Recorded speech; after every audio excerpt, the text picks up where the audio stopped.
It was a moonless night, and deep within the dense Andaman forest, an eerie figure sat in front of a blazing fire.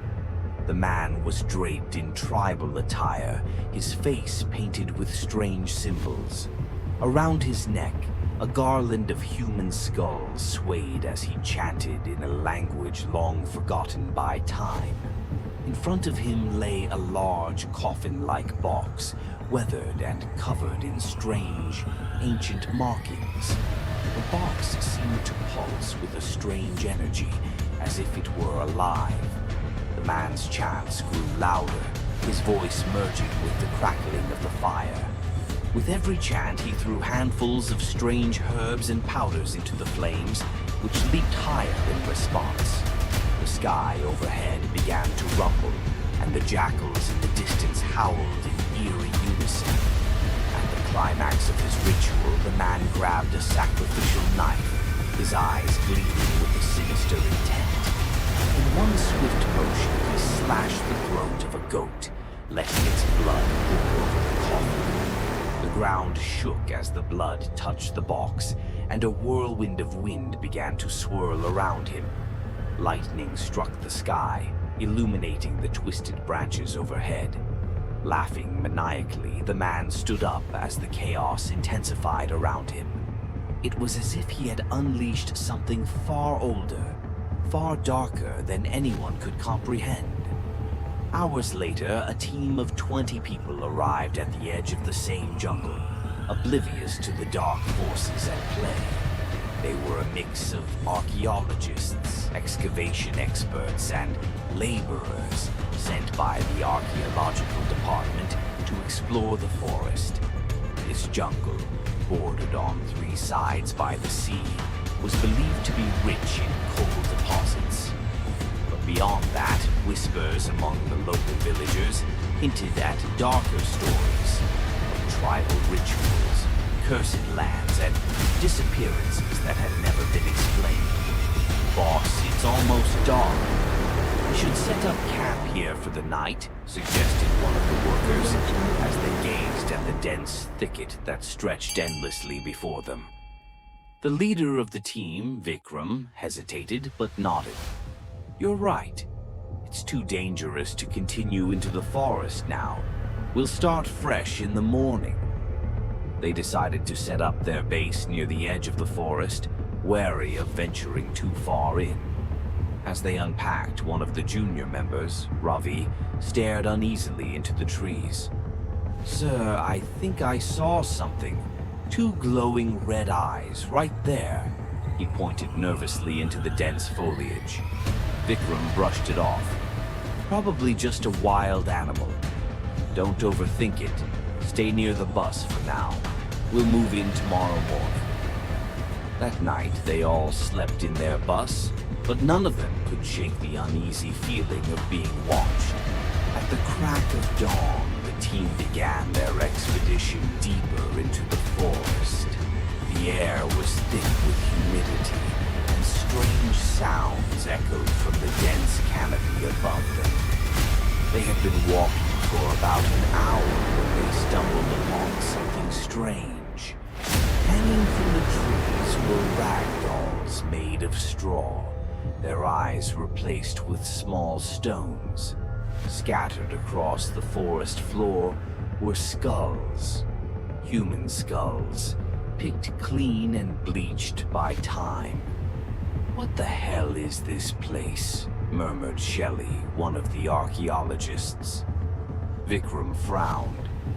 These must be remnants of the tribal community that lived here centuries ago. Focus on the job. We're here for the excavation, not for ghost stories. As they pressed on, they came across an ancient, crumbling temple hidden beneath overgrown vines. The walls of the temple were etched with symbols that no one recognized. Symbols that seemed to shift and twist when viewed from different angles. Shelley approached one of the walls cautiously. There must have been a settlement here, but why would they leave this place so suddenly? It doesn't matter, Vikram Vikram said firmly. "We need to clear the area. Get the laborers to start digging around the temple." Reluctantly, the team set to work. As they began to demolish parts of the old structure, strange noises echoed from the forest. Birds screeched and the wind howled unnaturally.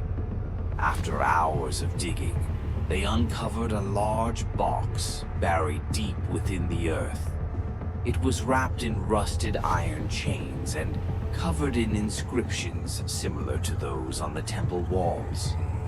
"What now, Vikram? Should we try to open it?" Ravi asked, his voice trembling. Vikram, sensing the team's hesitation, nodded. "Break the chains, we've come this far." As soon as they struck the chains with their tools, the jungle erupted into chaos. The animals howled, the wind picked up, and the once bright sky darkened unnaturally. Clouds swirled overhead, casting an eerie twilight over the forest, though it was still midday. The team hesitated. They couldn't stop now. With one final blow, the chains shattered, and the box creaked open. Inside was something no one expected. A collection of ancient scrolls, each covered in cryptic writing. There were also skulls, smaller than human, their surfaces carved with intricate patterns. The air around the box seemed to vibrate with a malevolent energy. "We should never have opened this," Shelley whispered, her face pale with fear. That night, back at camp, a thick fog rolled in, obscuring the view of the trees. Roshni, one of the younger archaeologists, was restless. She couldn't shake the feeling that something was wrong.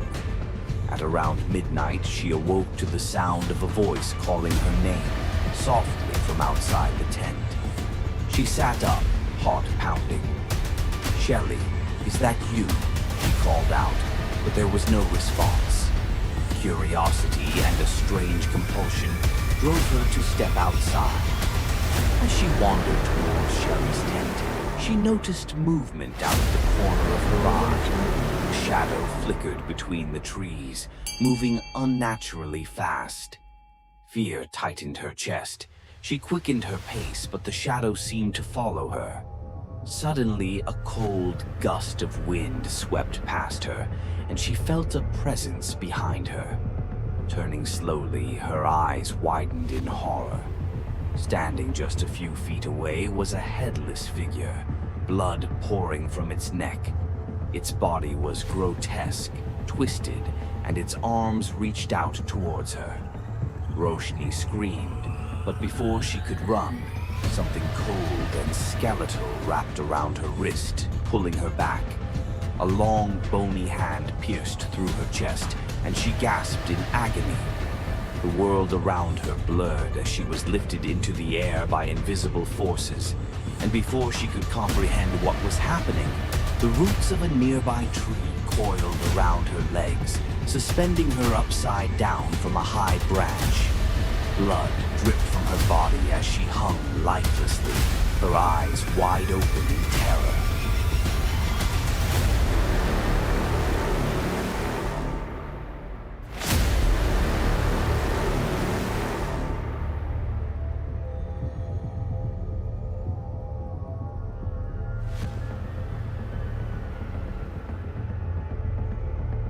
The scream that followed was enough to wake the entire camp.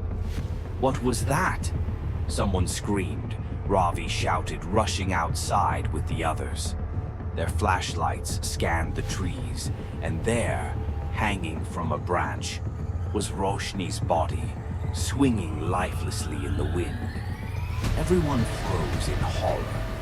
The sight of Roshni's body hanging upside down, blood pooling on the ground beneath her, sent waves of panic through the group. Shelley collapsed, sobbing, while Vikram tried to rally the team. "We need to leave.